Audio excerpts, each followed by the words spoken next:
Good evening, everyone, and welcome to the Eagles Nest at Daniel Webster College in Nashua, New Hampshire.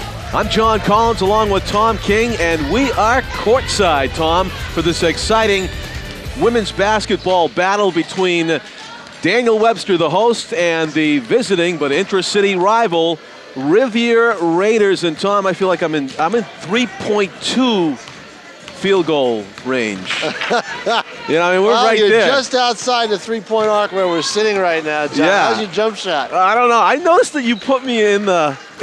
It's slightly angled, so yeah, I have the better angle here. Yeah, you're at the escape route. Yeah, I got the better angle. But here tonight, really, two teams who are coming off two of their best years ever. Both won 17 games last year. The Raiders didn't fare well in their conference tournament, but Daniel Webster did in the NECC and made it to the finals and lost to Leslie College. The other thing is they both want to take the next step forward after last year's great seasons. And with Daniel Webster, it's not going to be easy to do. They don't have depth. They only have 9 players in uniform this year. They had a couple of kids graduate early graduation.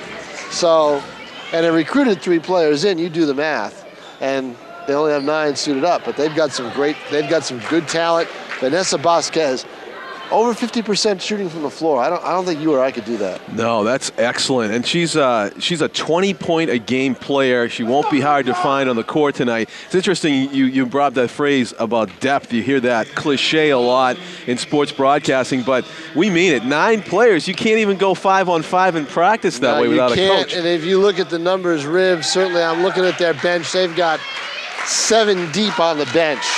Right. And that's just 2 less than what Webster's got for their entire roster.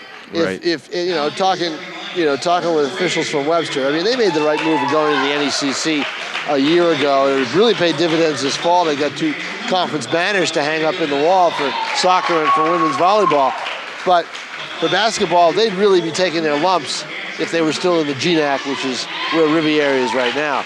But thankfully, unlike the men's programs, at least these 2 teams are able to schedule each other during the regular season so we can get the 2 city schools playing each other. I was going to say, I don't remember the men's game. We'll get into that a little later. Okay, and when you walk in the door here of the Eagles Nest, it's like a small airplane hangar with the seats on one side only. You just have the teams on the other side. It's kind of a unique basketball setup, very intimate. It struck me right away that the floor was new, Tom. The floor is brighter. The lights are brighter. It's a new floor, according to Ken Belvin. They've done a few improvements in the gym. The bright floor really helps. But what would really help both schools, is getting more fans out. I mean, Riv, they do okay. I think at Daniel Webster they need to do a little bit better. Get more fans out. I mean, there's a lot of kids still on campus. They don't go on break for another week. Finals are probably starting to creep up on them, but to see these 2 teams' programs go up against each other, you'd like to see a full house. The starters are being introduced for both teams, for Rivier and for Daniel Webster. Tom, I know you're a big proponent of the 6th man in a small environment like this, and that's what you were just alluding to with the fan support. It can be a factor in these kind of games. I think I really think at either school you could turn those small courts into really tough places to play.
We're just seconds away from tap-off here between these two intra-city rivals, the Eagles and the Raiders, who are meeting for the 19th time all-time.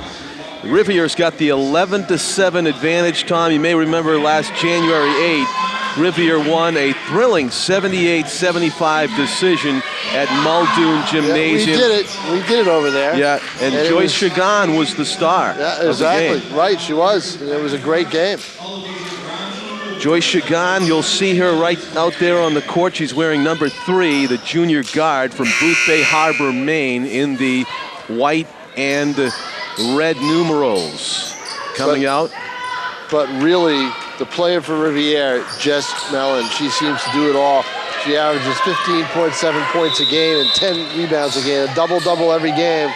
And they really look to her. They've got a bunch of other players that spread it out around 8 points a game. They got about 3 kids averaging 8 or 7 points a game, so they spread the wealth.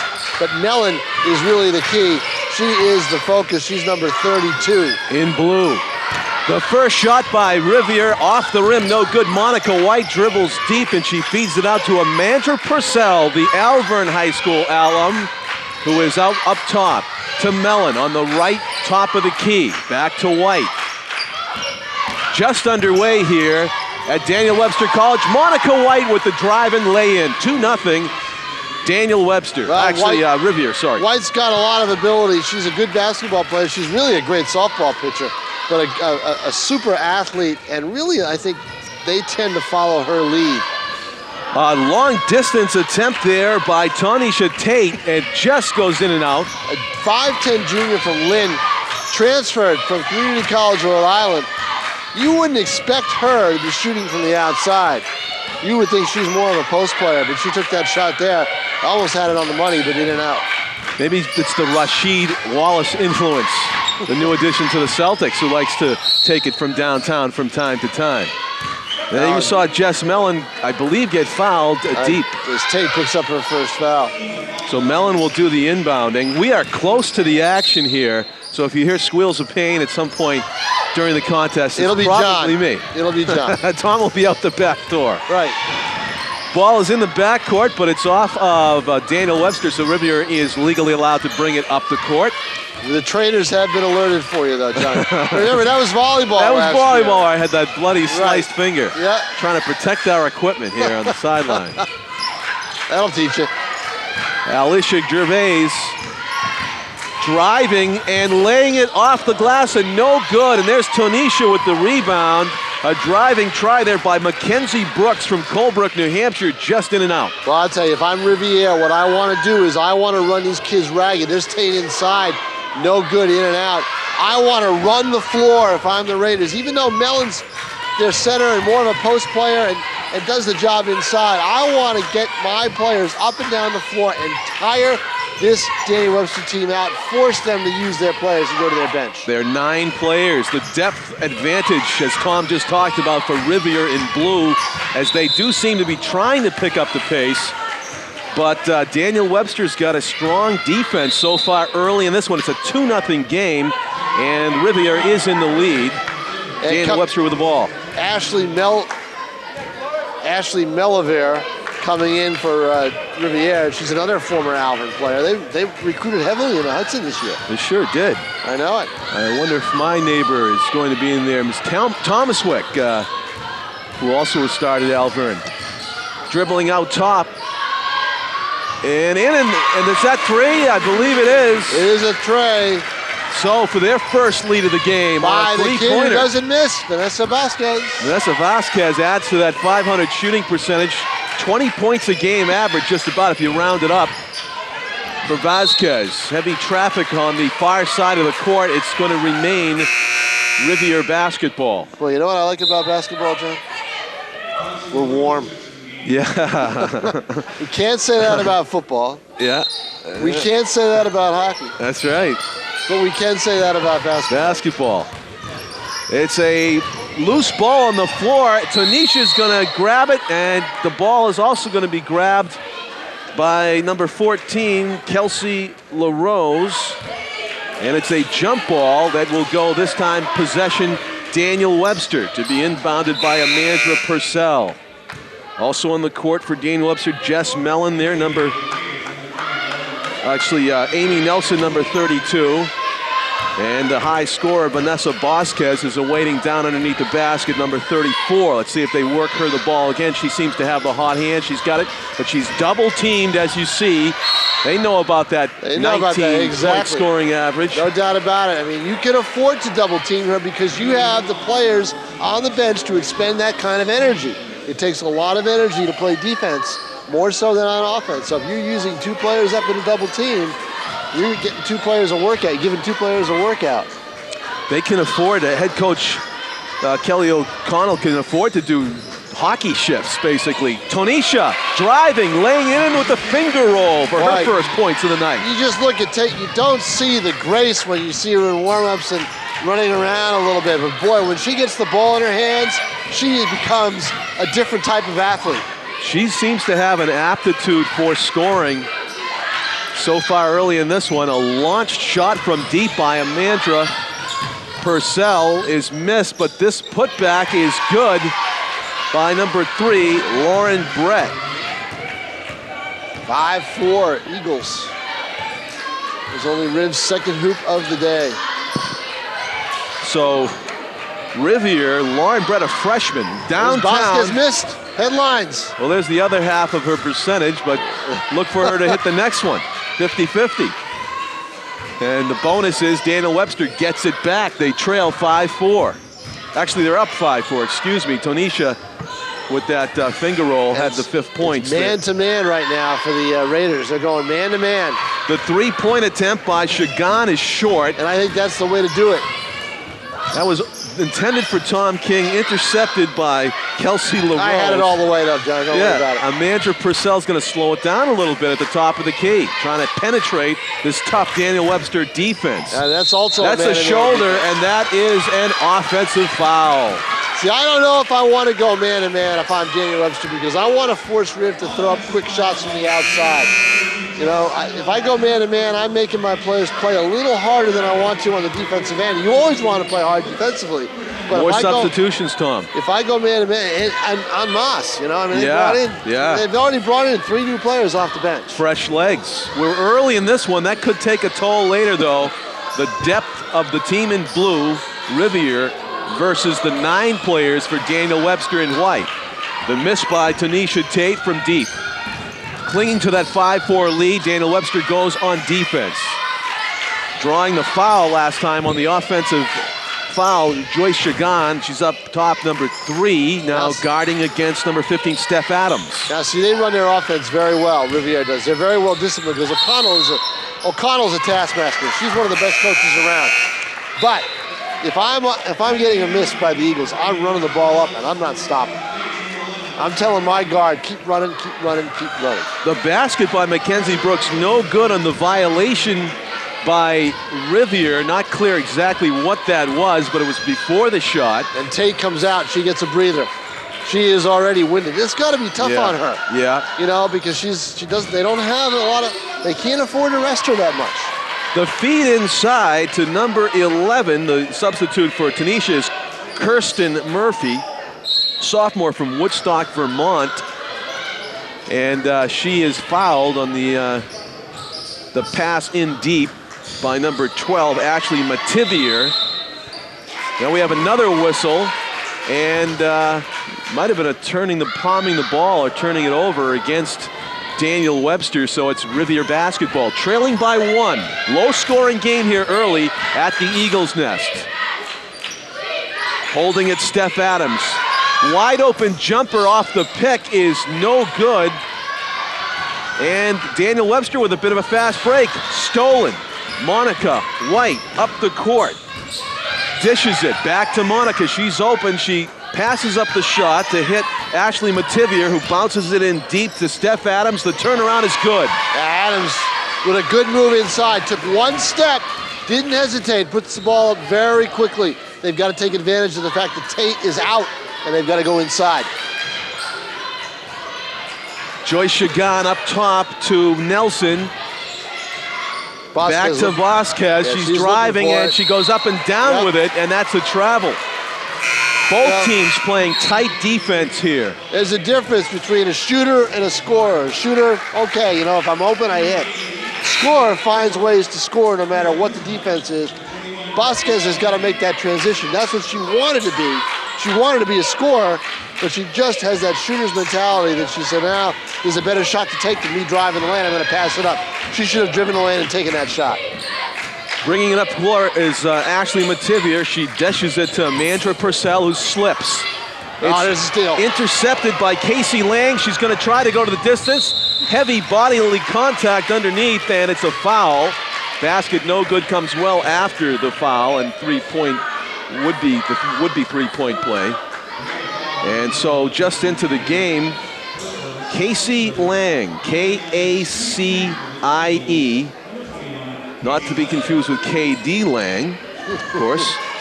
From Raymond, New Hampshire, the sophomore guard at the line. And she hits the first of two. It's a 6-6 game with that shot by Lang, the free throw. Now, here's the recruiting philosophy. That's the only New Hampshire player that's on this team in Daniel Webster. Meanwhile, Rivier, 1, 2, 3, 4, 5, 6 New Hampshire players. Including Nashua's own Steph Adams, who is number 15 in blue. Long shot by Kelsey LaRose, no good. Rivier gets the rebound. Amandra Purcell tries to feed it in to Steph Adams, but it's deflected away by that tight DWCD, and it's... You were waiting for that. Yeah, the D. I knew you were. In WC. Ariel Guzman with it at the top of the key just into the game. So they may have only 9 players, but they're using all of them here. So far is Heather Jacobs, the head coach. Gotta get Vasquez on track. There she goes. In and out. Heather Vasquez. That's Vasquez with a B-O-S, Q-U-E-S. And Vanessa in and out. She's so close. She's not quite there yet for that, obviously, a hot hand that she has to have 20 points a game on average. A 50% shooter. 5'7" sophomore from Windham, Connecticut. Mativier with it. Bounce pass into Mackenzie Brooks. Holds it overhead, being guarded by Kirsten Murphy. It's back to the top of the key. Alicia Gervais trying to work on her number 5 counterpoint, Amandra Purcell. Bounce pass. Another deflected pass. A twisting off the glass. Do we have a travel? A beautiful shot, no good though. Well, give Daniel Webster an A for defense so far. They've played very well. They haven't been beaten down the floor very often, have they? No, I mean, it's been almost impenetrable. But the question is, how long can they keep it up? That's the question. That's Tom's valid question, with only 9 players versus a couple dozen almost on the Raiders side. And they can keep it up for a half and into the second half, but it's that 10-minute mark. That's when you want to see whether or not it has an effect, the lack of depth has an effect or not. 10-minute mark in the game. Nearly a steal there by Amandra Purcell, the sophomore from Hudson, number 5 in blue for Rivier. Walking it in.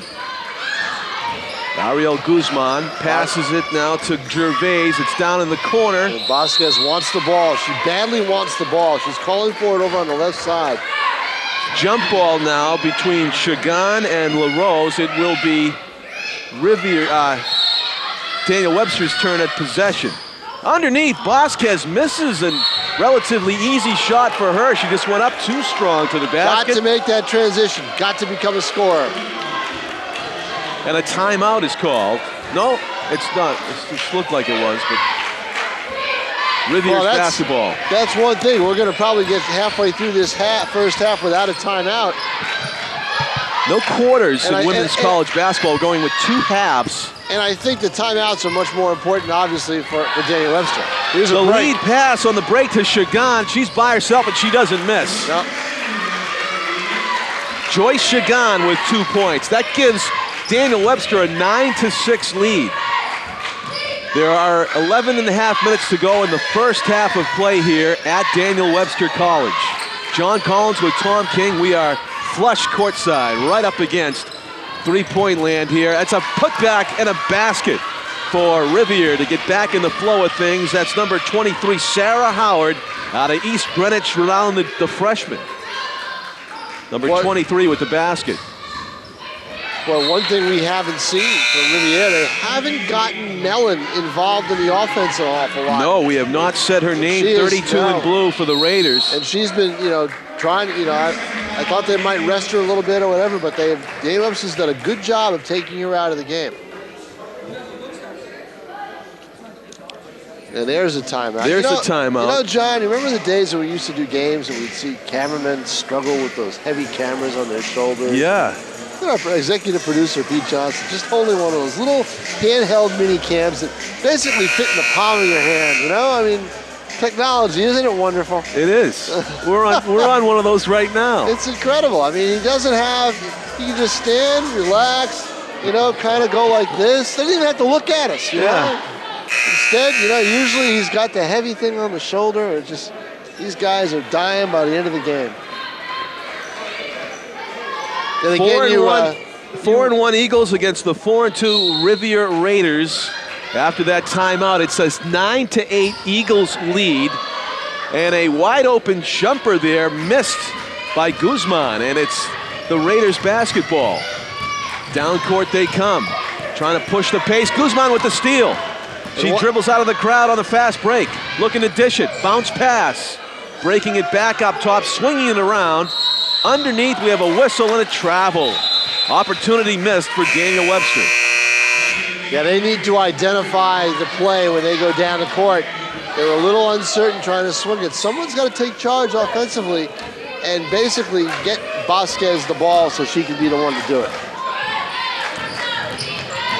And once again, you didn't get the no tie memo, so. Yeah, coming straight from work where there is a tie memo. There's a non-call, probably a good one. That was Mellon with the basket, number 32. And they've got to take advantage of that. Now, Tate's back in the game, but you know what? Go right at her. Try to get her in foul trouble and get her out of the game. That gives Rivier the 1-point lead, 10-9. Seesaw battle at the moment with 10 minutes to go in the first half. Tanisha Tate gets loose underneath but can't convert. And a foul in the backcourt. Guzman fouls Mellon. And that was a reach-in. And that was one of those questionable calls because I was just about to say that as Daniel Webster takes a timeout on the floor, I was just about to say that the refs are letting these guys play. Yeah. Letting these kids play. They're we haven't seen too many at the foul line in the first 10 minutes of this basketball game. Yeah, it's been pretty much a free-flowing game with not too many stops like this one. Now remember, this is a non-conference game, so these two teams are not in the same conference. A couple of years ago, Daniel Webster College made the decision to go into the New England, or be one of the charter members of the New England Collegiate Conference, the NECC, and that is where they rest right now, and it's been a great move for them, more competitive than the GNAC, which is a little bit level above in Division III. There are different levels in Division III. And, just unofficially. And the GNAC is probably a better conference, larger schools or schools with more numbers, and you see it here. But for Daniel Webster, when we talk with school officials at halftime, they're going to tell you it was a great move because came away with 2 conference titles this fall. This women's basketball team with a year it had last year, and now it was in a conference championship game a year ago. So they have accomplished what they want to do. And get that athletic program, get their program back on track because kids like to win. They don't want to, they want to win. Well, so far, these two teams have been winning a lot. They had one common opponent that they both lost to by similar scores. That was at Regis College. 70-59, Rivier was beaten, and 77-60, Daniel Webster was beaten by Regis. Very similar scores that boded well for a close game here, and that's exactly what we have. A turnover by Rivier gives the ball to Daniel Webster, and the Eagles with possession trailing by a point, 10-9, with 9:50 to go in the first half. Guzman dribbling. Tanisha Tate thought about the quick touch pass, dishes it off deep, number 21 for the Raiders. Hits, that's Casey Lang. They wanted a 3-point call. Heather Jacobs wanted a 3 on that, but it wasn't. Her foot was on the line. Lauren Brett dribbles and passes to Ashley Mativier in deep. Mellon kicks it back out. Good defense by Tate on Mellon. It's a zone now. They switch off. What a great job by Tate. What she did is she was on Mellon, and then she switched off for a mismatch on Brett, and they get a shot clock violation. 30 seconds go by, and not a single good shot to be had for the Raiders, thanks to the tight defense by Daniel Webster College. And they continue to lead here for the moment, 11-10, as they seek a little bit more of a cushion. From downtown, and it is in. A good shot from downtown. We were partially blocked there. Vanessa Vasquez gets on track. 14-10. The Eagles lead it. In deep to Mellon, and Tanisha Tate's going to get called for the foul. A little bit of an off-balance reception there by Mellon, but he was the referee was right there and decided that the call would go against Daniel Webster. So foul, non-shooting. Inbounding the ball will be Amandra Purcell.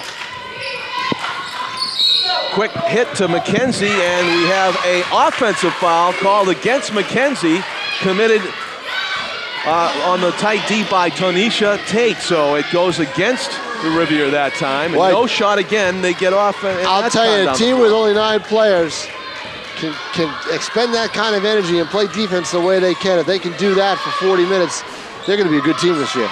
They're going to be tough to beat.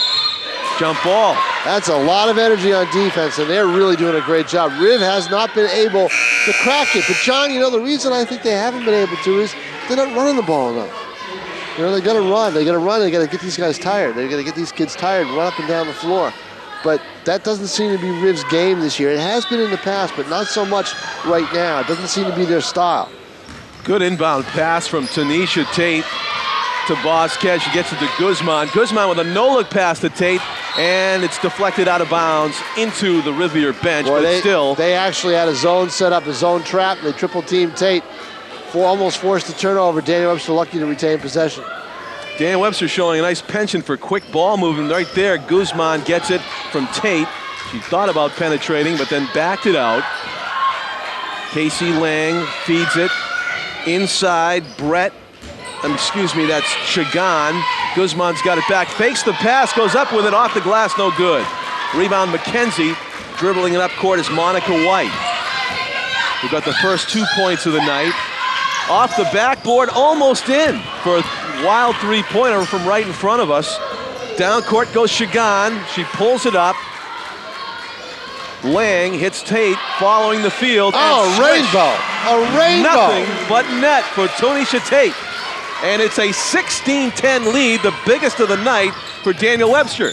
Trying to cut right into it, Monica White around the rim, no good. Rivier gets it back. A driving layup is no good by Mellon, and it's another jump ball, our 4th of the night. They are letting them play. You know what? Let's see if it's the same way in the second half. I don't think it will be. I don't think it will be. Yeah. Oh, from the officiating standpoint, or right. from the officiating standpoint. Okay. They're letting them play right now. We've seen that in hockey games where they don't call a penalty for a period, then the next period, boom, 10 penalties. It's almost like the officiating crew's warming up, too. Right. Quick feed to the wide open Steph Adams from Nashua. You can't, as well as Daniel Webster's playing on defense, you cannot leave Steph Adams that wide open off an inbounds pass. Somebody missed an assignment. So it is a 16-12 lead now, 4-point lead for Daniel Webster with the basketball off the glass and no good by Vasquez. Rivier brings it down court. She had a tough mismatch there. Kelsey LaRose in front of us, tries to feed it in traffic. Mackenzie Brooks is stripped of the ball by Tanisha Tate. We have a foul on the play. Vasquez going up against Adams, and Adams is a very good defensive player. It's still a non-shooting foul. Neither team's in the penalty yet. Another substitution for Rivier, but also substitutions for Daniel Webster. They're utilizing all 9 players in this contest. You've got to get them in and out. Again! Repeat of the Steph Adams, but she misses this one. And another jump ball. Adams, immediately atoning for her mistake, grabs a piece of the basketball from Alicia Gervais and forces at least a jump ball. Well, possession arrow to Daniel Webster. And the Eagles will bring it up court. 6:45 to go in the first half. It is a Daniel Webster 16-12 lead in a defensively dominated contest to this point. Into the game for the Eagles, Kirsten Murphy is fouled. She gets the pass in the paint and gets fouled from behind. Non-shooting foul again.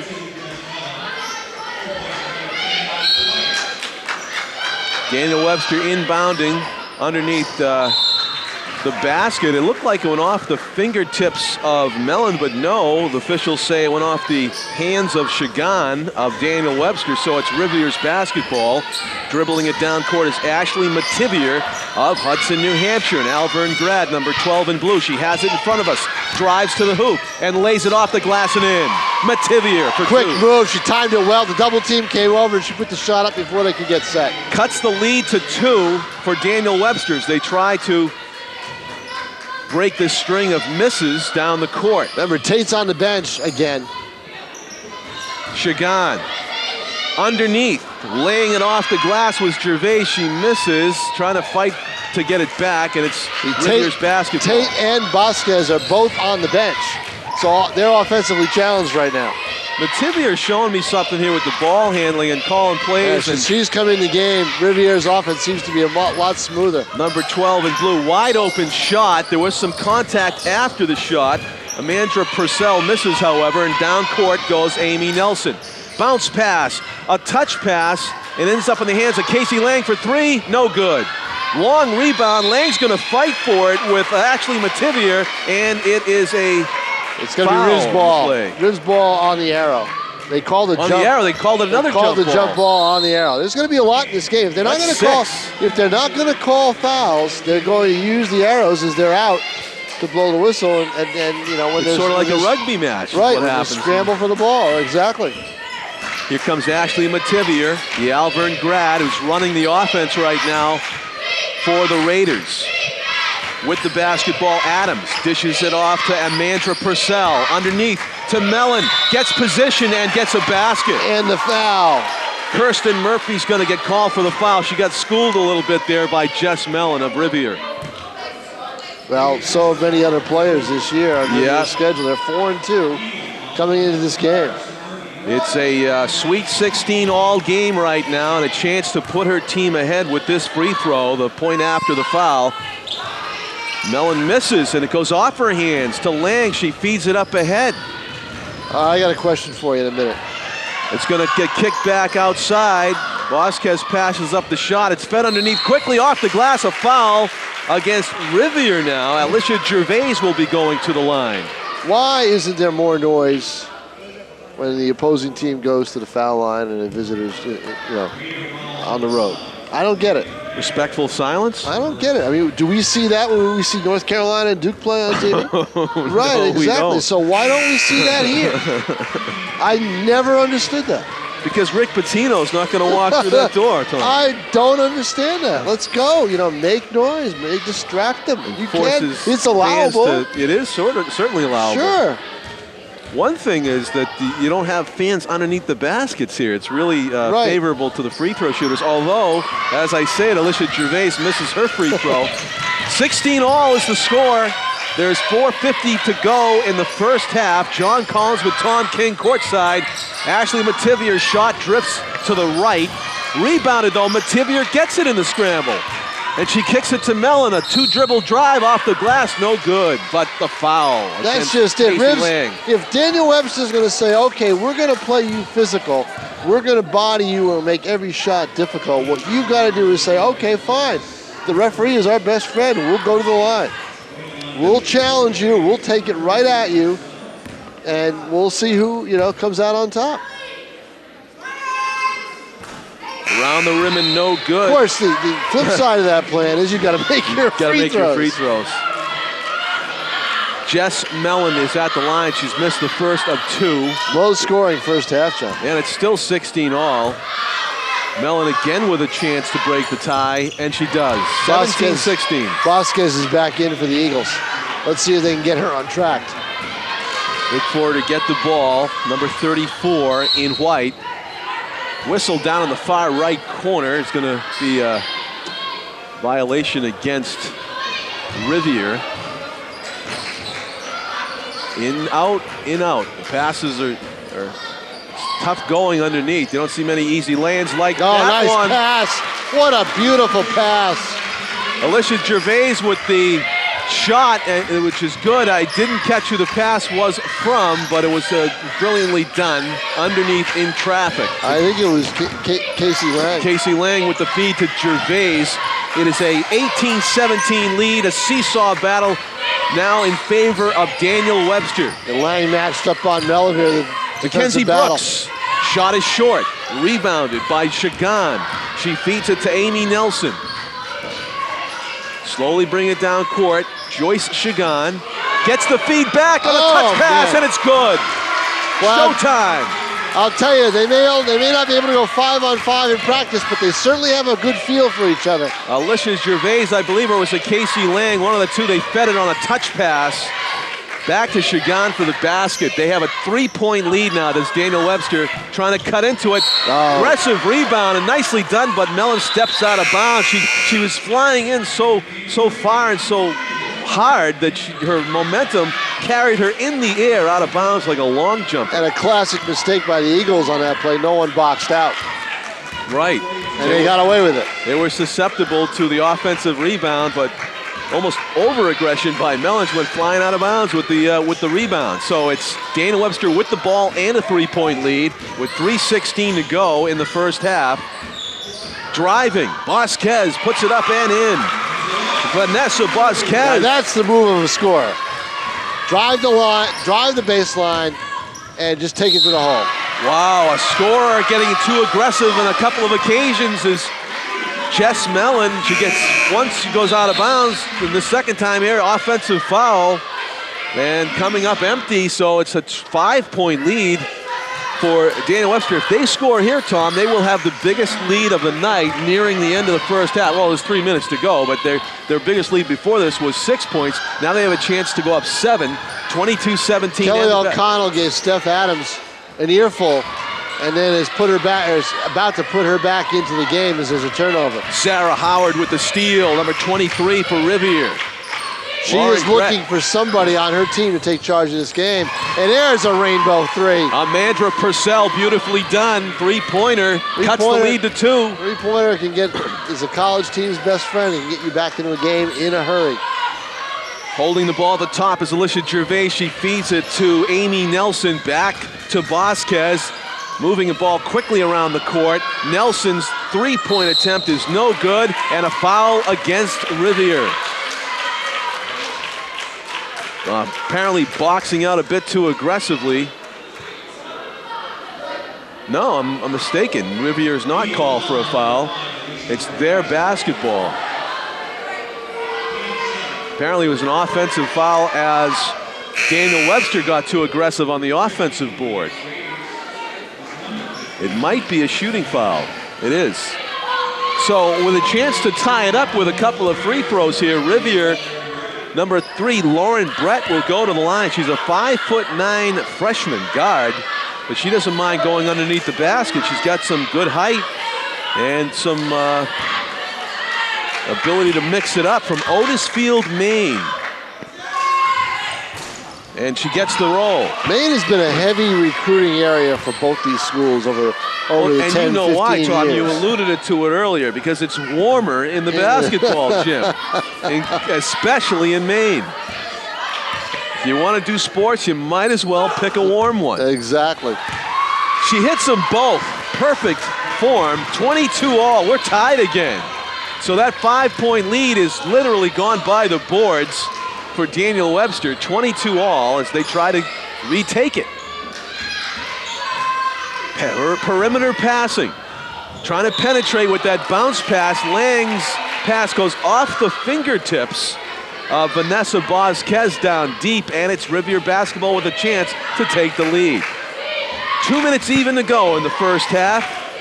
We are at Daniel Webster College. These are two intra-city rivals. They've gone at it 19 times in the past. Adams has got to make a move with that basketball. She almost got a 5-second call on her. Up top, that's Lauren Brett. Monica White inside, knocked away. But back to the hands of White. She drives. Yeah. A nice line drive. Once she got that two. deflection, she knew she could catch them a little flat-footed, and she's an athlete. She's got a quick burst to her right. She made a nice move. And she made a lead for her team, 24-22. Rivier in blue is ahead. Daniel Webster trying to get it back before the end of the And really, the half. Raiders are doing this, John, on the defensive end. They're playing better defensively than they had been the previous 5 or 6 minutes. Much better defense on the part of Rivier. Amandra Purcell of Alvern with the basketball. Feeds it to Sarah Howard, holding it, being guarded by Alicia Gervais. Heavily bodily contact there, but nothing called. That's Amandra Purcell, launches it for 3 points. Isn't it incredible that once you play well on defense, all of a sudden your fluidity on offense comes back? 27-22, Shots. the biggest lead of the night for Rivier. 5 points. They've got it now. Shots begin to fall. Guzman feeds it. Driving is Gervais. Misses. Rebound. Steph Adams. Long pass right in front of us, and nicely done, but not finishing there was Brett. She was way up near the basket, but just laid it off too strong. And Brett, trying to hustle back and make a defensive play, ends up fouling Alicia Gervais, who will probably go to the line here deep into near the end of the first half. Well, it's been a 10-0 run by Rivier. It may end now with these free throws. Good point. 10 unanswered points for Rivier. So some much needed free throws here for Daniel Webster to cut into the Raiders' momentum. They hope, and they make it. Alyssa Gervais with the first of 2, the sophomore from Windham, Connecticut. At the line, 27-23, Rivier leading with 15.8 seconds to go in the first half. Nice form there again on the free throw by Gervais. 27-24, a 3-point lead with only 14 seconds to go. Can Rivier get it down court? Contact there had to be called, and it was. It looked like Alyssa Gervais colliding with the ball carrier for Daniel Webster, and that ball carrier, Monica White, will go to the free throw line. Well, Rivier in a hurry to get down the floor. The Eagles knew that. They tried to press a little bit and ended up with the foul, and now White's going to hit a couple of free throws. Well, the flip side is, if Monica White does not make her free throws, it'll be an opportunity for Daniel Webster to go down and score, because there's a lot of time left, relatively speaking, 11 seconds. She does hit the first one, though. It's 28-24. Suddenly, a lot of sharp free throw shooting going on here. And that could be a factor in the second half, as Tom expects more whistles and less let them play mentality on the part of the officials. We've had 6 jump balls in the first half. Guzman's going to hustle it down court as the crowd counts off the seconds. 5 seconds to go. Looking for Vasquez. They can't find her, so they're going to take it away. And trying to find Vasquez, but unable. Joyce Chagan had to take that shot, so. It ends up a 29-24 advantage for Rivier entering the second half. We'll have a halftime interview guest coming up. Tom, your take, you've watched thousands of these games, so I shouldn't be, it's less of foretelling the future or a crystal ball than experience when you talk about a team made up of 9 players versus a team of 20 players, that fresh legs and defense is going to be. And it started, when did it take its toll? Towards the end of the second half. The last 5 minutes of the half. Yep. And I look forward to take its toll again, maybe when we get to the 10-minute mark in the second half, because they'll have halftime to kind of rest and regroup. And Heather Jacobs is smart. She'll be substituting freely in and out in the first part of that second half to try to keep her kids fresh. Right. But what happened is you've got to work especially hard on the defensive end. And once that starts to sag, and once the team that's got more players is able to play well defensively, things tend to turn around. And thus we had the 10-0 run by Rivier, which really was a 12-2 run to end the half. You're right. I mean, it was 22-17. Daniel Webster was leading with about 5 minutes to go in the half, and we look at the scoreboard now, and it's reversed. We got a 5-point lead for Rivier, so it's a 10-point swing on the scoreboard, 29-24 at the half. John Collins with Tom King.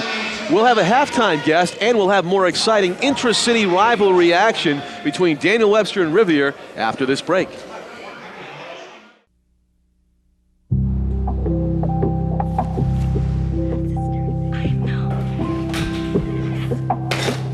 You're stupid and ugly.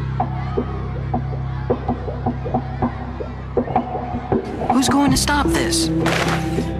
If not you, And who?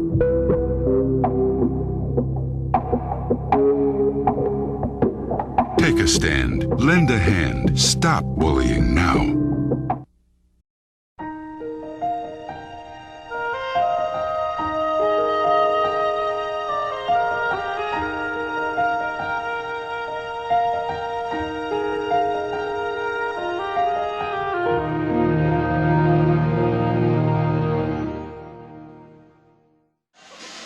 Good evening, everyone, and welcome back to halftime between Daniel Webster College and Rivier College women's basketball. An exciting contest so far, 29-24. Rivier is in the lead. We're pleased to be joined by Daniel Webster College's Athletic Information Director, Ken Belbin, who provides us with a bevy of stats from Ken Belbin, and we appreciate it. And I know you're a wealth of information, not just about this sport, but all of the fall and winter and spring sports that go on at Daniel Webster College. Absolutely. And it's been an exciting fall. It's been an unbelievable fall. First and foremost, we thank Nashua in particular and your organization for your continued support. This is, I believe, the third time in the last 2 years that you guys have had a chance to expose the great product that not just Daniel Webster but Rivier College put on the court. I know that you broadcast the women's game last year over at Muldoon Gymnasium. You were over here with the men's basketball team last year when we played Leslie. It was an outstanding success. All the schools involved have just raved about the outstanding job you guys have done, so we really do appreciate that. Well, you provided us with excitement. I mean, just the volleyball experience alone.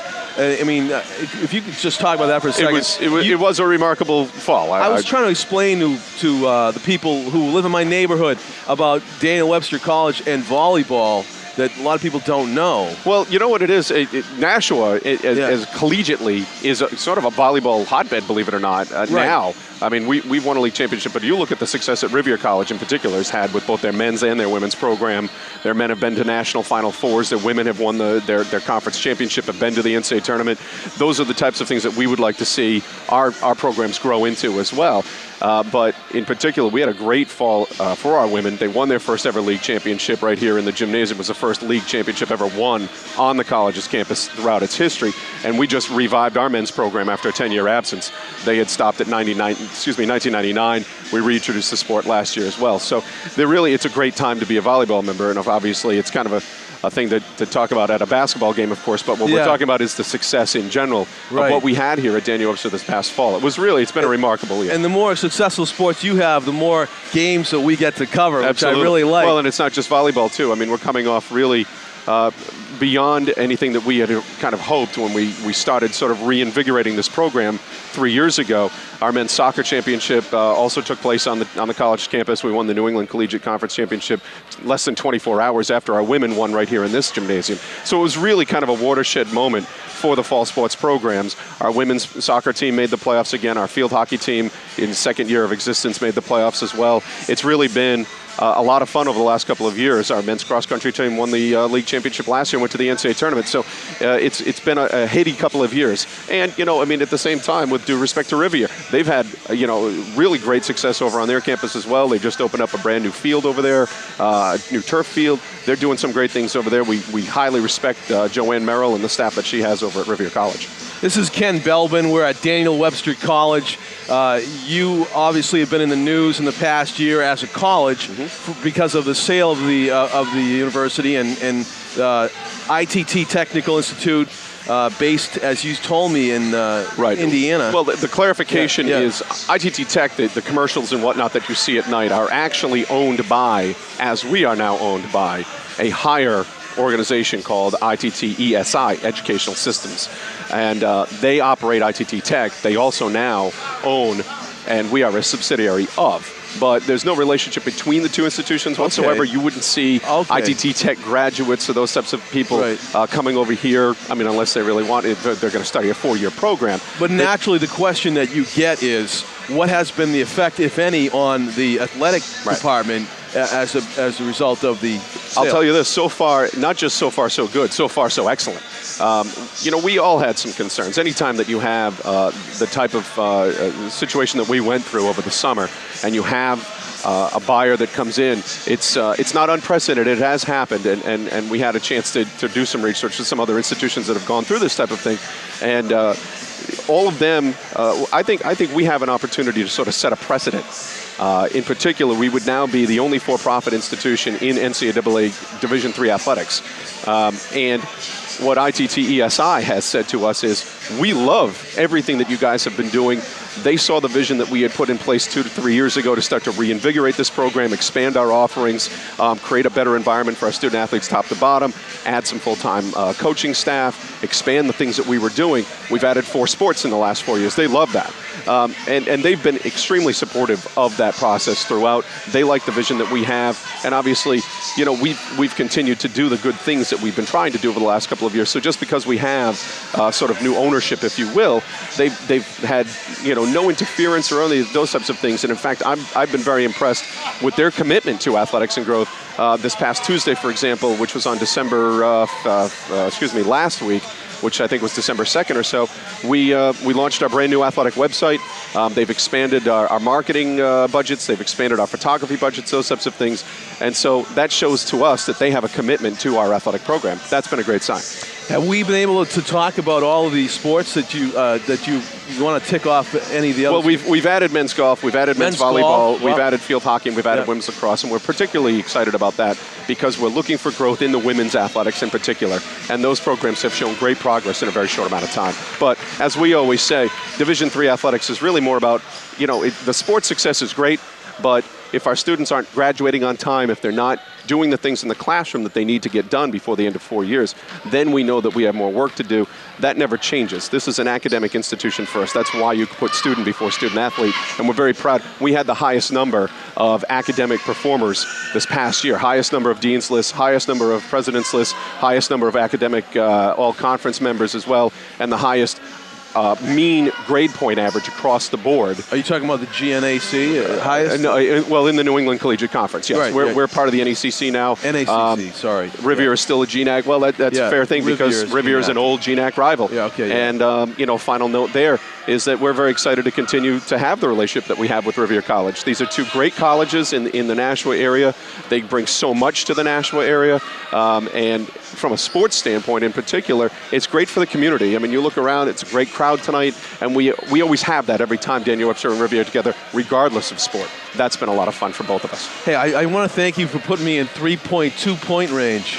I love it. Like some people would say, we don't have a true eagle's nest unless you want to go up top. No, I don't. I like the danger element where at any time I could be looking at a name and I get a ball off the head. I need that. I need to wake up. It might jar a few things loose, but I want to feel like I'm in the action, and this is great. I mean, there's not a bad seat in the house in here. When it gets full, I'll tell you what, it gets rocking and rolling. Our volleyball championship, this place was packed to the rafters, and it was an absolutely electric atmosphere. And in fact, last year, even when our men's team played Rivier in the ECAC New England Championship semifinals right here, it was wall to wall. And you could barely get into the place. So it's a great atmosphere for both schools. Every time we go over to Muldoon Gymnasium, it's always a great atmosphere as well. Now, one of your headaches, I guess, as a small college, you have a new floor here you were talking about? We refinished the floor this past... Are there any other facilities that are in line for an upgrade right now? Not right at the current moment, but the good thing as well is that ITTESI has recognized that there are some needs for upgrades and whatnot, so we're excited about the future. Well, if you want to know anything else about Daniel Webster College athletics, Ken Belbin's the guy to talk to. Thank you for joining us at halftime. Thank you so much. Great to be here. Ken Belbin, the spokesman for the athletic program here at Daniel Webster College. We have a 29-24 game. Rivier College is leading Daniel Webster.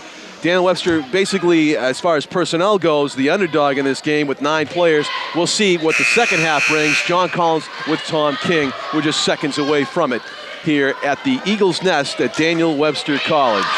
Tom was talking about the fact that the 9-team personnel, the 9 players personnel on Rivier is going to be to Rivier's advantage, as they're going to try to run them ragged here. We'll see what happens. Oh, did Mr. Belbin tell you about a successful fall that they had? With, yeah.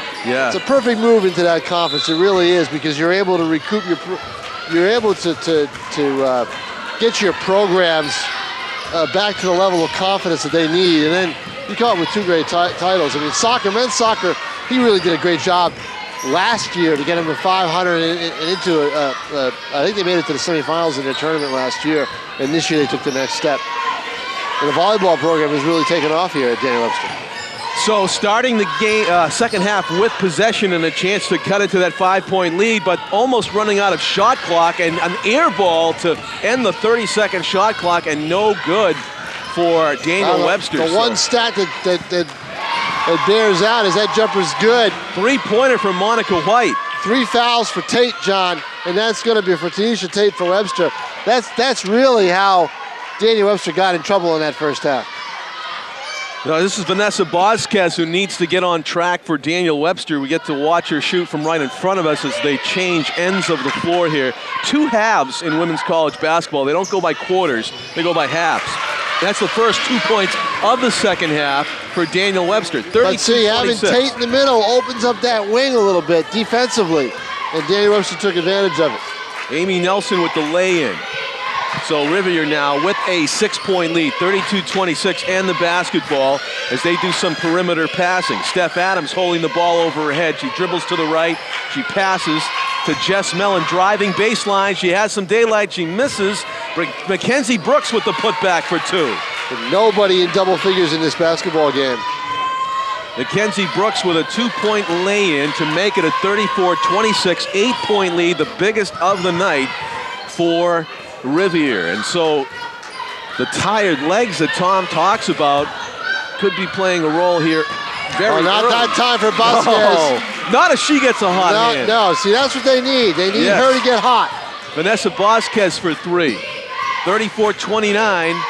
A steal by Daniel Webster, and coming out of the pack with it,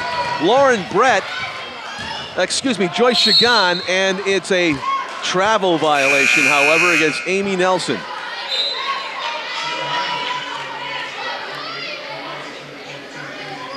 I expected them to be a little fresher and make a little bit of a run at the start of this half, which they have. 34-29, cutting things down to 5 points, but at the same time, they can't afford turnovers during that stretch. Monica White, who has the basketball, number 10, scored the first 2 points of the game and the first 3 points of the second half as well.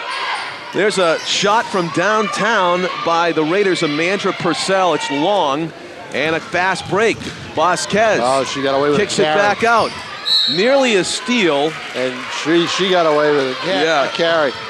Amandra Purcell of the Raiders with good defense, number 5. It's White against Bosquez. White is battling Bosquez right now. That's the defensive matchup that Rivier's decided to do.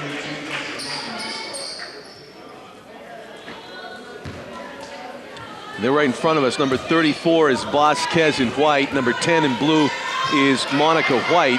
And there's a cut. And the feed to Bosquez. Nicely done from Tanisha Tate. Bosquez wins that battle. 34-31. It's only a 3-point game now. Mativier, swish. Oh, Heather Jacobs is beside herself. A 2-pointer. She gets her team within 3, and then all of a sudden they give up a quick basket. The Alvern alum, Ashley Mativier, the freshman from Hudson, New Hampshire, makes it a 5-point lead again for Rivier. Turnaround off the backboard, no good. Wow, a violent crash to the floor. Bosquez is quickly to her feet, however. And if there's no foul called, there is a foul called because Daniel Webster will retain possession. It looks like Bosquez may have hit the point of her left elbow. Now she probably has a stinger. It's going to be Rivier basketball. See if it affects her shooting, though. It'll be short term, but see if it affects her shooting. Mativier, ball handling, throws it down deep. That is a turnover. And a nice steal by Casey Lang. She's going to dribble it up.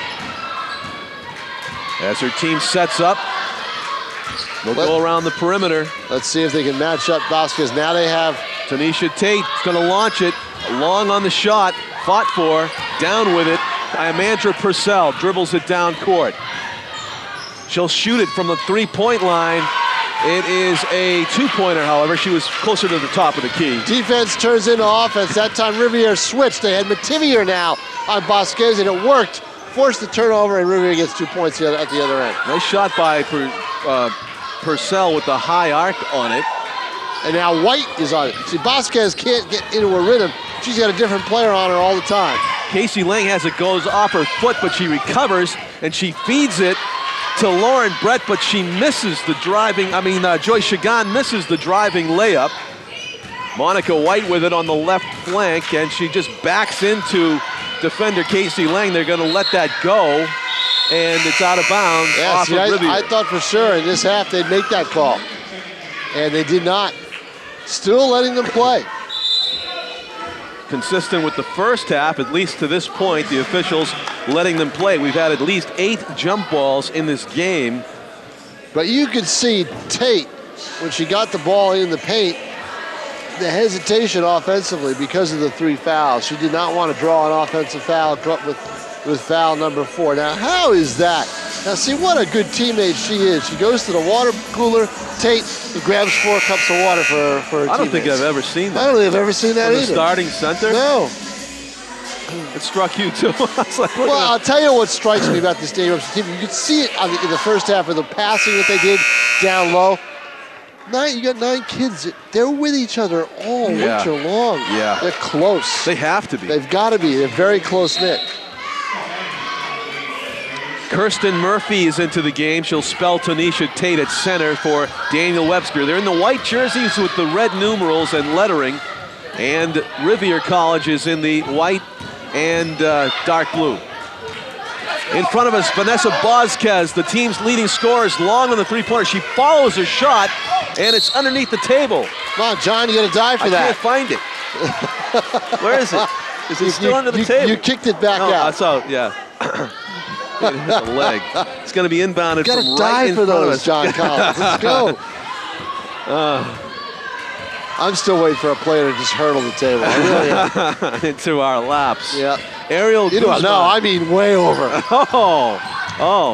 Like a foot hitting us in the head. Yeah, because we are that close. I mean, driving layup. I'll tell you, Vasquez. White and Vasquez, that's a mismatch. They can't have Monica White guard her. With the scorer's play that Dr. King ordered earlier. Long on the Got to be a scorer, not just a shooter, but a scorer. 38-33 score check here is in favor of Rivier by 5 points. 14:43 to go in the second half. Kirsten Murphy will come out into the game as Joyce Chagan.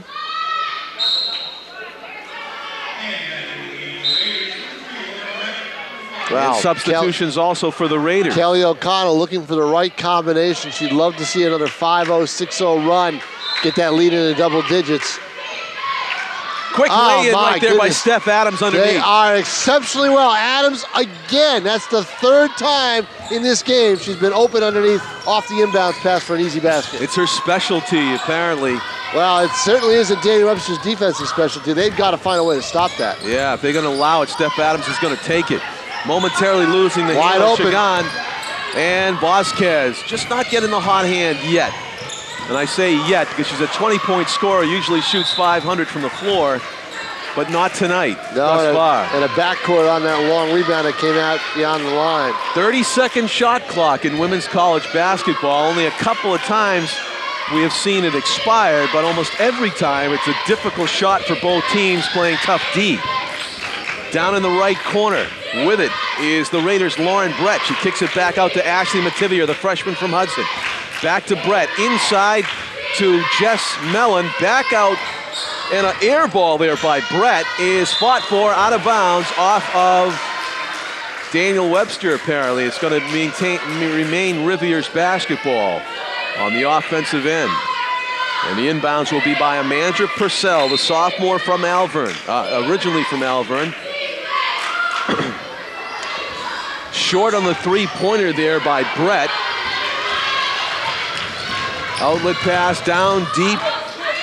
Chagan kicks it back to Guzman, back to Chagan. She takes the open set shot and hits. Good teamwork right there. Guzman, seeing that Chagan was going to be open, gave her a quick dish.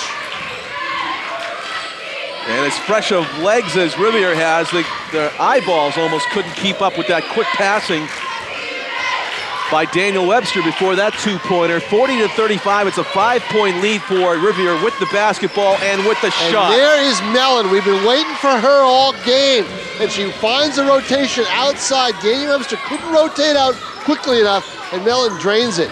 Jess Mellon gives her team a 7-point lead, 42-35 with 13 minutes to go in the game, barring overtime. Guzman driving, puts it up.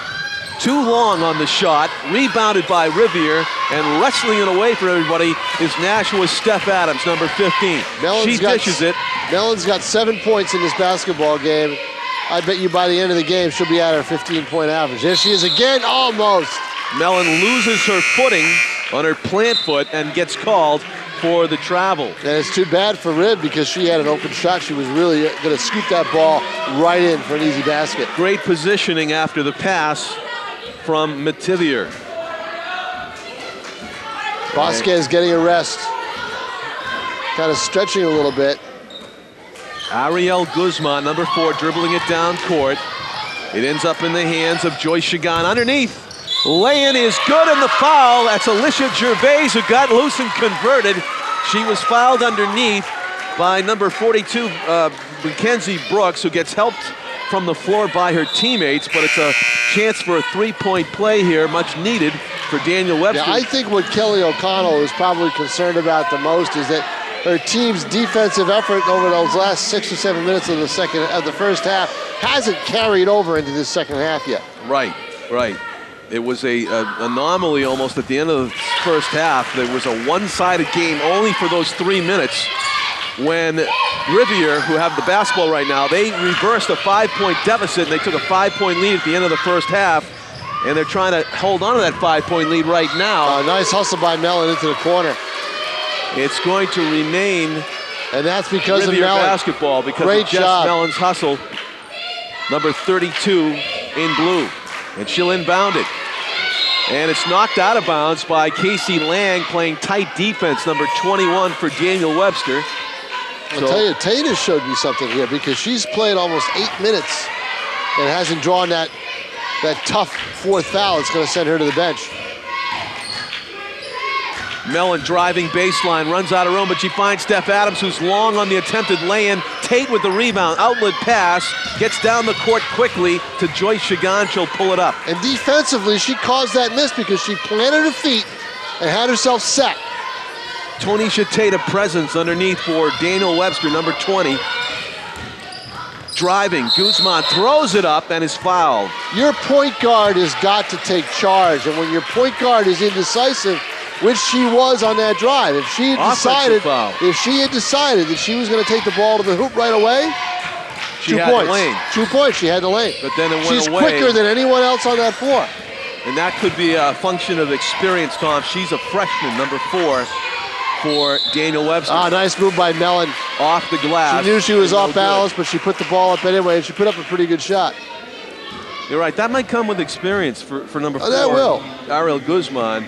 That split-second difference between driving layup and Guzman maybe a 3-point hesitated. play. She wasn't quite sure she wanted to take it to the hoop, and if she doesn't hesitate, she's got 2 points and maybe 3 if there's a foul. And that might be what Heather Jacobs, the Eagles head coach, is talking to Guzman about right now. 43-38, it's a 5-point lead for Rivier. Jess Mellon shooting 2 for the Raiders. And she hits, so it's a 44-38 6-point lead. Timeout is called by Daniel Webster College. I'll tell you what these schools need is Rivier's had it in the past. What Daniel Webster needs is they need an organized student body section. You know, a group of students, 20, 25 students that are just going to make a lot of noise. Maybe some body paint? Yeah, the whole bit. Yeah. You know, the whole bit. This is the city rivalry. Yeah. You know, and the two teams aren't in the same conference anymore, and that hurts. And, of course, what also hurts is the men's teams don't play each other in basketball. Last year, they ended up playing each other in a great atmosphere. Why is that? You said you promised me more details. Well, I just don't think that the men's program at Riv, because of the past years with the Eagles, the way they played, and they were way down, once they left the conference, Dave Morissette had most of his slots filled for non-conference games. But That could have been corrected a couple of years ago for now, and it hadn't been. And I don't know. I just think it's a simple situation where we need a trophy. The program at Riv, the men's basketball program at Rivier, is not that interested in playing Daniel Webster. They don't feel they have a lot to gain from it. Yeah. That's where I think someone from above has to step in and say, you will schedule this school. They are in our city. We save money on transportation. We will play them. The Tom King Classic. Oh. What would your trophy be? I mean, I know the Ed Leish's senior trophy is out there, and you'd have to think of a signature emblem. Probably a picture of me sitting next to you, which is what I'm always doing anyway. So. Ariel Guzman with the basketball, and a foul. It was called, I think, on Ashley Mativier, who was playing a little bit too tight on Vanessa Vasquez. So Daniel Webster will take it out of bounds, trailing by 6, 44-38. And you got to think that they want to give more shots to Vasquez, who's number 34. She's on the other side of the floor right now, though. Let's see if they work it around her. Now she's got it. They're looking for Tate inside. All right, maybe not. Tate was certainly looking for the ball, but a great shot there by Chagan. And cuts the lead to 44-41 for Rivier. We got ourselves a basketball game. Oh, look at this. Daniel Webster with a steal and a fast break. Fed up Vasquez has trouble maintaining body control, though, and she's going to kick it out to Guzman for the shot. Oh, my! And that's the most exciting point of the night. No indecision. It's only a 2. For Daniel Webster. But no indecision on Guzman's part there. She was wide open. And it's long on the shot. And guess who's running up and down the floor? Tanisha Tate. Who's running? Boy, this Daniel Webster team is really showing me. And there she is. And she makes the shot. Tanisha Tate keeps control of her body before almost going out of bounds, and she's able to squeak it up and in, and it's a lead. Can you believe this for the Eagles with 10:20 to go in the game? They came from behind from as many as 7 points down to take a 1-point lead here, and missing Rivier gives chance to Daniel Webster to pad it. Ariel Guzman. I'll tell you what, Kelly O'Connell needs a timeout. Especially if something, jump ball, amazing. It was a good, clean block, the officials ruled. Well, the Eagles still make out they have the ball underneath, but Kelly O'Connell needs a timeout here, I think, because basically her team is getting out-hustled. Amazing. That's what it is, yeah. Out-hustled by a bunch of kids that have got to be dead tired at this point. We're at that 10-minute mark right now, 10:05 to play here in the basketball game. The 10-minute mark, the magic 10-minute mark that I talked about for fatigue for Daniel Webster. Long shot by Vasquez is good. Their top scorer gets hot. Doesn't show there, wow. does it? A 4-point lead. They give her a 3-pointer on that for number 34 for Daniel Webster. Tenacious full-court defense with 10 minutes to go in the game. Can they keep this up, Tom? That's the question. Tanisha Tate knocks it out of bounds. So tight defense preventing an easy basket for Mackenzie Brooks down. And Tate hasn't sat down in the first 10 minutes of this half because she hasn't drawn another foul. 17 seconds remain on the shot clock as Rivier will inbound it underneath Daniel Webster's basket. Mativier finds in the corner. The long shot is good. A rainbow. By number 5, Amandra Purcell of Hudson. The sophomore, the 5'4" sophomore from Malvern. You know, I lets a rainbow go. Does a great shot. That's just a backbreaker sometimes. You play hard on defense and then someone throws up a low percentage shot. To take the lead back, 48-47. Right, and that's a miss. Well, not quite. Daniel Webster still has the lead. Still up by a Eagles, point. excuse me, 48-47. But they could lose it here. Mativier with the basketball and a chance to take the lead for Rivier. Mackenzie Brooks holds it overhead, being guarded by Tanisha Tate. She kicks it outside to the Raiders' Stacy Lane. Another rainbow, boy. It's good. My, Amanda Purcell. Getting hot. 50-48, and now they take the lead with that three-pointer by Purcell. The Alvern grad. It's fed underneath. The runner is no good. Gervais was fouled, however. Alicia will go to the line. All it takes is a couple of three-pointers in college basketball to just kill momentum or gain it back. And Purcell knew it and let a couple of rainbows go and the Raiders are in front. A 6-0 run. In and out. And that's one thing we may see later on in this basketball game, John. The tired legs will not only affect Daniel Webster's jumping ability from jump shots, but also their free throw shooting. So Tanisha, who hustled from one end of the court to the other for, it felt like a good 10 minutes there. She'll get a spell here from Kirsten Murphy, who's come into the game. And missing both free shots. But the rebound goes out of bounds, and now Daniel Webster's going to get it back. How about that hustle after the missed shot? Boy, give them A for hustle effort, I'll tell you right now. Spins off the hoop, fought for. Kirsten gets the rebound, and she feeds Vasquez, and she converts. All right, poor Monica White. She just can't do anything right against Vasquez defensively. 50-50 right there. Vasquez converts on a nice running layup. And it is Lauren Brett with the basketball. She gets position, White does, and Vasquez goes right around her. White has it in the corner. She dribbles out towards the foul line, hits the cutting Mativier. She dishes to Jess Mellon, who misses. And it's a Mackenzie Brooks put back. There's a hustle play. There's a play that Kelly O'Connell wanted to see.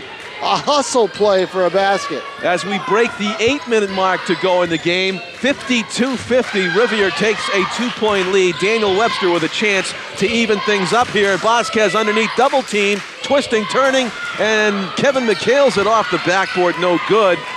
It is a fast break now being run by Jess Mellon from one end of the floor to the other. She bounces it to Mackenzie Brooks, and we have a foul called against Daniel Webster, it appears.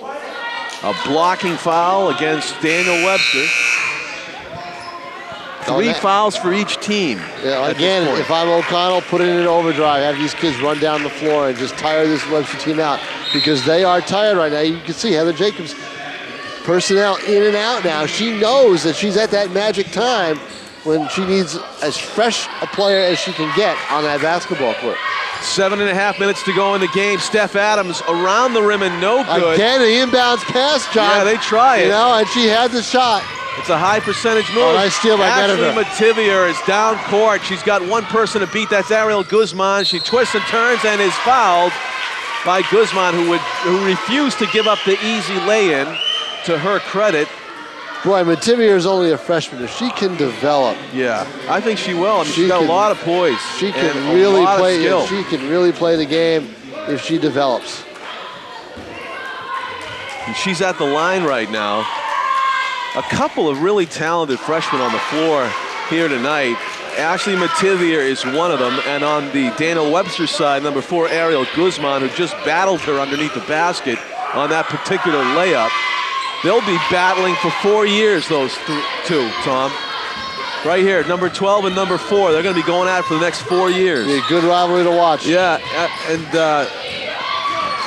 my money's on both of them. Yeah, depends on who's hot.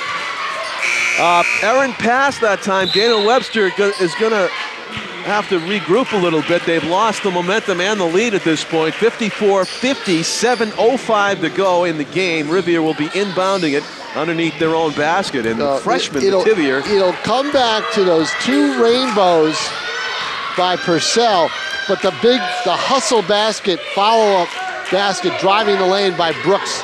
Oh, look at that. She misses, though. Runner short on the baseline for Mativier. Getting it back is Jess Mellon for Rivier. She runs into the paint. Contact, no call. Mackenzie Brooks with the offensive rebound. In and out, and she's fouled. A 3-point play. Domination on the offensive board, though, right now by Rivier. Brooks has really given this team a little bit of a charge inside. They were tired. Players, number 42 at the line. Players right like Adams and Mellon were tired. They were a little flat-footed down low, but Brooks isn't. She came in with some fresh energy, and it really has worked. Sort of an unorthodox-looking free throw style. Yeah, here we go. We got works. some kids in the stands yelling down. Yeah. As the game gets tighter and closer to the end. Yeah, interesting style. The crowd getting more vocal. In and out. She makes 1 of 2, and it's a 55-50, a 5-point lead for Rivier. Weak attempt by the crowd to get vocal, John. Weak attempt. They tried. Vasquez from deep, off the right side of the rim and out of bounds, off of Daniel Webster. If Vasquez can make those kinds of shots with 6:31 to play after playing most of this game, more credit to her. her legs underneath her don't really lend to that type of shot right now. Ashley Mativier will bring it down court. The 5'5" freshman from Hudson, New Hampshire. Jess Mellon feeds it to Mackenzie Brooks. She kicks it outside to Amanda Purcell. Oh my! That is a deadly three-point shot from Amanda Purcell, her third of the night at least. 58-50, an 8-point lead now for Rivier. Vasquez, the main three-point threat for Daniel Webster, passes up the long shot as she feeds Amy Nelson to Vasquez. She's going to drive for two off the glass and in. Nicely done by Vanessa Vasquez. That's it. That's what Webster should probably try to do now. Try to drive the lane a little bit. Make it a little bit easier on their legs. We have a uniform timeout called by the official on Jess Mellon. I'm not exactly sure what he was pointing to on the uniform. I don't even know what he was pointing to. She has no jewelry on her. She might have to go to the locker room for whatever that problem was. I'm not sure what it is. Oh, it's a cut on the leg. Cut on the leg, yeah, that's what it was. Not a uniform problem, just some... To her credit, Jess Mellon was oblivious to the cut on her leg, but the official pointed it out and by regulation stopped play and rightly got it attended to by a trainer on the sideline. It's happening quickly. They're actually going to allow, I think, I was going to say they're going to allow her to come back in, but no, they force her to substitute. They force Coach Kelly O'Connell tells her to stay right there. You go right back in next whistle. Mativier with it. Feeds Purcell back to Mativier. The two Hudson alumni teaming up there. It's an air ball, though, and fought for on the floor. Tonisha Tate is in there with Amanda Purcell, and it's going to be a foul on Daniel Webster.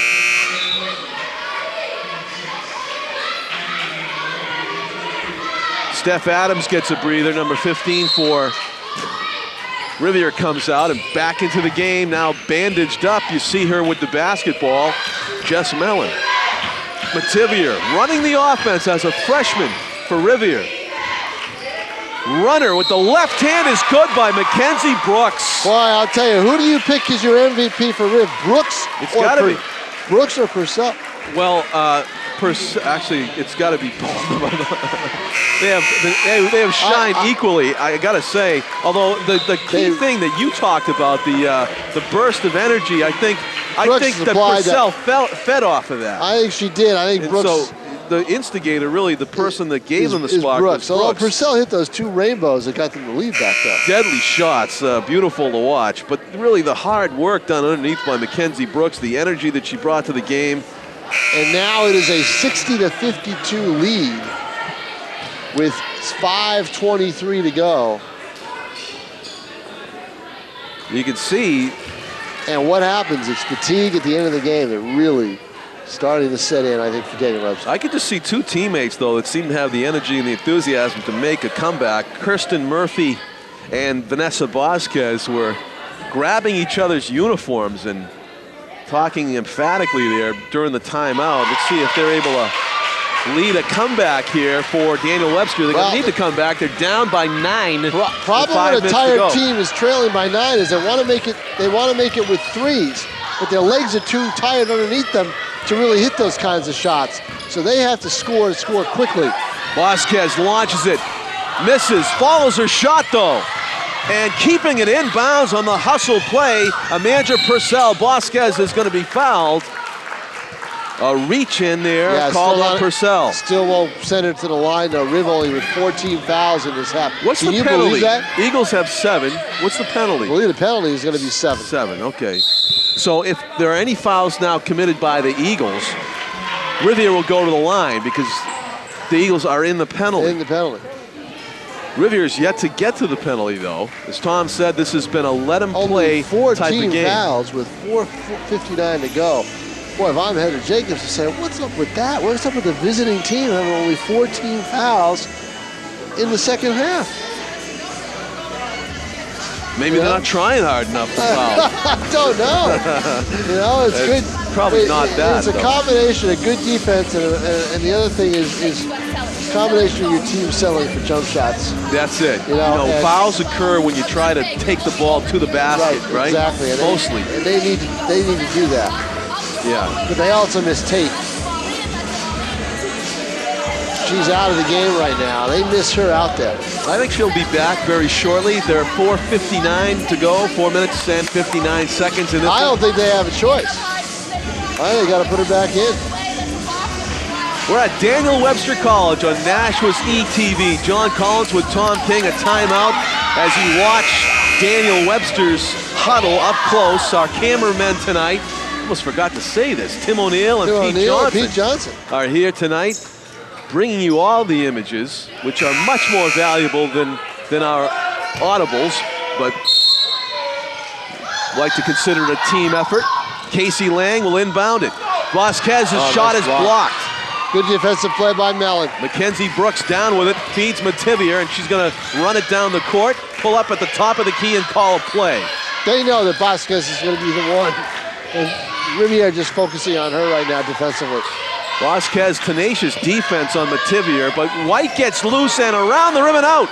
What a rebound, though, by Jess Mellon to put it in. A deadly putback with 4.5 minutes to go, giving the biggest lead of the night to Rivier, 63-52, 11 points. Oh, nice move. Chagan with the feed underneath, around the rim and in for Alicia Gervais. Nicely done, cuts the lead to 9. Now the press. Full court. Backing up, Mativier just barely gets it over to Purcell. Still back to Mativier. The two Hudson girls playing some catch. They get it down court to a wide open Monica White. She passes up the shot and she gets it underneath to Mativier, sinks it from close range. And again, the biggest lead of the night, 65-54, 11 points for Rivier. Boy, asking a lot of a tired team. Its point guard is on the bench. Its center is on the bench. Asking an awful lot for them to do the full court press, play defense on the other end, and take quick shots down at the other end of the floor. Maybe those whistles are coming into play late here. There's a foul call, a tight foul call there, and away from the basket. Against Rivier, that gets them up to 5 fouls. Losing control of that pivot foot and getting called for the travel. Alicia Gervais, the floor seemed to betray her a little bit there, like she slipped on the floor. It looked that way. Yeah, but it's a timeout called, I believe, by Daniel Webster. It might be their, I don't know if it's their last timeout. 3:40 to go, Tom, and I hate when you're right all the time like that. I hate that. No, actually, our viewers like it. Well, actually, I was off by 2 minutes. I said the magic mark was the 10-minute mark. Actually, the magic mark was about the 8:40 left when Rivier started to take control of this basketball game. I mean, mentally, they have been in this game from start to this point, but physically, sometimes there's nothing you can do. And physically, Riv took a little bit. You can only will yourself to do so much. Riv took a little time off physically, and all of a sudden, those shots by Purcell, and then Brooks comes in and shows them, hey, this is how you hustle, because they were getting out-hustled. That's all it was. I mean, Daniel Webster was actually out-hustling Rivier, using every ounce of energy they had. And it got them that lead of 4 or 5 points, and then Rivier comes right back. Gets a run, two big threes by Purcell, and then Brooks comes in with a big drive to the basket as she picks up a loose ball and drives, and then she's gone off on a scoring rant ever since. I think she's got about 9 points in this basketball game, most of it in the second half. It's the 19th all-time meeting between the Eagles of Daniel Webster and the Raiders of Rivier College. Rivier holds the 11-7 lead. They're threatening to make it a dozen wins in the 19 meetings they've had in history tonight as they enjoy an 11-point lead and possession of the basketball. Jess Mellon drives, she feeds Mackenzie Brooks, and she puts it in for a 13-point advantage, 67-54. I don't think a comeback is in the books. Is in the offing. Yeah, but I really think I'm going to enjoy some three-point shooting from Vanessa Vasquez very shortly. Oh, a steal there, though, taken away by Jess Mellon. She's going to drive the court and now shave some time off the clock, dribbling around. Mativier's going to launch it, though. She's feeling good, but she misses that. And she goes and gets her own rebound. And she's underneath, she gets fouled. Short on the lay-in attempt, but how about Mativier? Well, here's the problem with that. If I'm Kelly O'Connell, I don't like that. You don't want the First of all, shot. don't throw up the quick shot. Yeah. Then you get the loose ball in the corner. You look up, you got 28 seconds on the shot. You got another chance to take time off. You got 28 seconds on the shot clock. Yeah, Let's whittle that clock down. You got a 13-point lead. Let's do it. She's a freshman with a tremendous amount of talent, but not a lot of experience naturally. And that's the thing that maybe you talk to her after the game and you say, let's rewind to that point in the game. I know you have the talent to sink that shot, but how about taking 28 seconds off after you missed it and you got your own rebound, you could have brought it back out? 67-54, and she misses both shots. So lesson learned there, I'm sure, for Ashley, as Ariel Guzman brings it down the court, the freshman counterpart on Daniel Webster College. Faking the baseline there and holding on to it was Joyce Chagan. Back out top to Chagan, and the ball is slapped out of her hand. It is ruled by the official. 2:41 to go. 13-point lead for the guests from Rivier College. And see, that's what happens, John. We had a great game going for a while. Daniel Webster rallying to take a 4-point lead. Seemed to really feed off the energy of Vasquez and their point guard, Guzman. And all of a sudden what happens is you just hit that wall. You know, you hit that wall and the energy just goes. And that's the big picture that Tom painted. The smaller wall there was Jess Mellon, who Ariel Guzman ran into and had nobody to dish to underneath. So it's a turnover for Daniel Webster and possession for Rivier. When you're tired, you're mentally out of the game, and so no one was moving without the ball. That's right. There was nobody to feed to. Blocking that attempted bounce pass by Mativier was Alicia Gervais. It's out of bounds off of Daniel Webster. And now Rivier is starting to work the clock a little bit. You see 15 seconds on the shot clock, 2:11 on the game clock in the second half, and around the rim and out. And it's out of bounds. Blue ball, it'll still be Rivier ball, and another 30 seconds on the clock all of a sudden. Yeah, that's exhausting for Daniel Webster to look at. I want to see the four corners come back. You know, when are we ever going to see that again? I hated the four corners. Well, evidently so did Jess Mellon, because she just laid one in. Oh, thank you for that shot clock. And it's a 15-point lead. Oh, basketball gods, thank you for that shot clock. Dean Smith in the four corners. Oh, driving, two-footed leaping lay-in by Vanessa Vasquez cuts the lead to 13, 69-56. And Metivier got away with a foul. She grabbed her jersey, but referees didn't see it. Minute and a half to go, and Dan Webster steals it. Guzman gets it down the court quickly, looking for somebody to pass to. She should just throw it right up. She drives and shoots, and it's short. Rebounded Mellon. At this point, you need points, and you need them in a hurry. So come down and throw it up. And manager Purcell says, I'm going to take 30 seconds off this clock. She goes top of the key. Let's see if they actually do it. You know, they're at the clock. Thinking about shooting it. She doesn't. They're at 15 on the shot clock now. Let's see if they whittle it down, how far they whittle it down before they shoot. Not far. 8 seconds left when Mellon takes that shot. When you got that kind of a shot, that's not bad. That's not good. bad. You whittle off 22 seconds off the shot clock, and you come away with 2 points. That's good ball management. And it was capped off by the open shot by Mellon. 71-56, a 15-point lead enjoyed by Rivier. Foul shot upcoming here for Daniel Webster's Vanessa Vasquez, who had averaged 19 points a game coming in. At halftime, Vanessa, how many points did she have, Tom? She had 18 minutes. She had 8 total points. So she's just been a little off tonight. She got that burst there in the beginning of the second half, I think it was, but they got to credit Rivier's defense. The particular players that have been assigned to her made it very difficult for her. Mellon just hit the deck. Yeah, she got her feet. She got her feet tangled. It looked like she got her feet tangled with Gervais. Gervais didn't seem to mind to see Mellon hit the deck a little bit. Tell you, little nudge. Mellon's a tough competitor. She was cut on the leg earlier. She didn't even know it. The official had to tell her about the cut on the leg, get it bandaged up. She just took a hard fall, and she got up like it was nothing. Number 32 for Rivier, having a great season, and she's going to be given a nice round of applause by her teammates as Jess Mellon comes out of the game, the senior from Rockland, Massachusetts. Monica White comes out of the game. She led the offense at the beginning of both halves for Rivier. She scored the first 2 points of the game, the first three-pointer of the second half. Ariel Guzman coming down court. Vanessa Bosquez launches that three-pointer. Looked perfect going down toward the rim before it bounced away. Another jump ball. Well, here's a question for you. Have any outside shots for Daniel Webster fallen in the last 8 minutes? No, they haven't. Right, and that's what happens. When you're tired, you just don't have the legs in your jump shot anymore. You're just off. That rim tightens up an awful lot when you're that far away late in the game.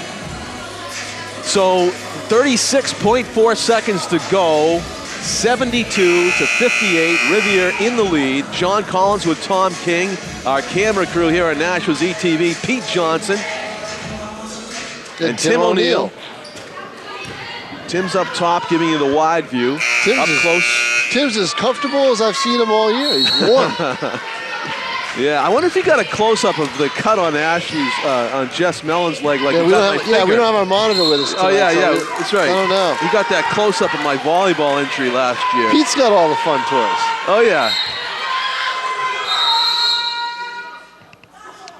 So, some excitement and some whistles, and it's still 72-58. 33.9 seconds to go.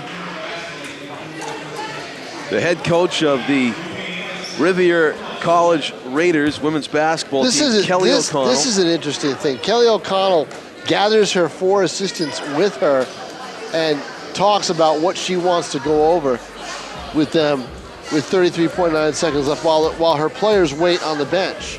You know, she doesn't gather them all right away. She meets with her assistants, talks over something very emphatically. With a 14-point lead with 33.9 seconds left. Kelly O'Connell's a pretty intense coach. I would say. You're going to be that emphatic with 34 seconds left in the game, and you're up by 14. I mean, you're not going to blow it. So there's obviously something that she saw that she wants to prepare her team for in the future, and that's what she's going to talk with them about right now. They are going to go to 5-2 after this one. And the Eagles will be 4-2.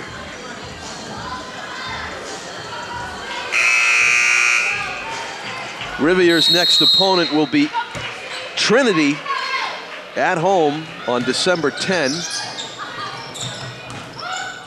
Underneath, Casey Lang is going to miss. Rebounded by Mativier. 25 seconds to go. She's double teamed in the backcourt. She gets to Amanda Purcell. Purcell is fouled by number 5 counterpart Joyce Chagan in the backcourt. 5 fouls for Gervais. Do you get 6? No, you don't. You get 5. She's fouled there's out. Been a move to try to do that, but that hasn't happened. Well, the Rivier women are taking a nice little trip, I think. Are you in favor of that move? Key Largo? The 6 fouls? 6 fouls? No. I'd like to see it stay. Key Largo, though, you are. I'm in favor of that move any day of the week. 6 fouls, no. Key Largo, yes. Because right now, Key Largo beats Key Nashua any day of the week with the weather we're having. I'm going to start singing Alicia Keys' Empire State of Mind in a second. I don't even want to go to New York. I know. Somewhere warm. I mean, this is winter has hit us in a hurry. Deep shot, nicely done. And there's an outside shot. There it goes. A little bit too late for Joyce Chagan. 9 seconds to go. 74-61. Daniel Webster trailing by 13. They do get a bit of excitement, though, by Chagan's nice shot from downtown. Well, at that point, though, you know what? You're down by 13, 8.6 seconds left. You don't want to throw in the towel, but I kind of let them dribble it out. Mm-hmm. But Daniel Webster playing it till the end. Fouling and sending Riv to the line. Like Bill Belichick says, life's short. Run up the score when you can. Or take the heydays. Or take your players out with 5.5 minutes to go. I want those days back when the Patriots used to run up the score. I like seeing those losses to the Dolphins when they should win. But I digress. With 7 seconds to go in the game here at the Eagles Nest, a jumper by Guzman is long, rebounded by Steph Adams of Nashua as time ticks away. A solid win for the Rivier College women's basketball team over Daniel Webster, 75-61. Well, it was a game where, Daniel Webster used so much energy in rallying and taking that 4-point lead at, near that that magic 10-minute mark. Yeah. And then all of a sudden, coming into the game, players like Mackenzie Brooks. I mean, she's a freshman out of Colebrook, New Hampshire. She comes in. She doesn't have a lot of style. Doesn't get points for style. She gets points for hustle. And she just drives a lane and hits a key basket. And Rivier seemed to feed off of that. And then you get, Amanda Purcell, who really saved the game for Rivier because she hit 2 straight three-pointers to give them the lead back. They're down 4. They go on a 6-0 run. Purcell gives them a 2-point lead back. And then all of a sudden, Brooks comes in and adds her hustle. And then then what happened is all the mistakes that Rivier was making because they weren't really hustling, they were flat-footed a little bit, that changed completely. And when you get a tired team on the defensive, like Daniel Webster was, who uses so much energy to just grab a little bit of lead in this basketball game, they just sagged. When Purcell hit those shots, they just sagged and got even more tired. And that's really what happened in this basketball game. I enjoyed watching these players, the younger players especially, a lot of them from New Hampshire on the Rivier side. Amanda Purcell, an Alvern grad, Ashley Mativier, an Alvern grad. You had Steph Adams from Nashua South High School. Mackenzie Brooks is from Colebrook, New Hampshire, one of our players of the game. And they shined tonight. But the most interesting player on the court, Guzman. Ariel Guzman, 5'2" freshman. Why? She's from Yonkers, New York. But she's from a school called Our Lady of Victory. Yeah, and she's going to have some victories. She will, but in not her tonight. Career. But not tonight. Right, on the Daniel Webster side. That's Tom King. I'm John Collins. We thank you for watching Nashua's ETV broadcast of tonight's exciting intra-city rivalry between the Daniel Webster College Eagles and the Rivier Raiders. Let's do this again soon, Tom. Thanks for being on with us. Enjoyed it, John, as always. And thanks to our camera crew, Pete Johnson, Tim O'Neill. Final score for the final time tonight. You're going to have to do it from memory, Tom. They took it off the board on me. But take it from me, it was a 13-point victory for Rivier.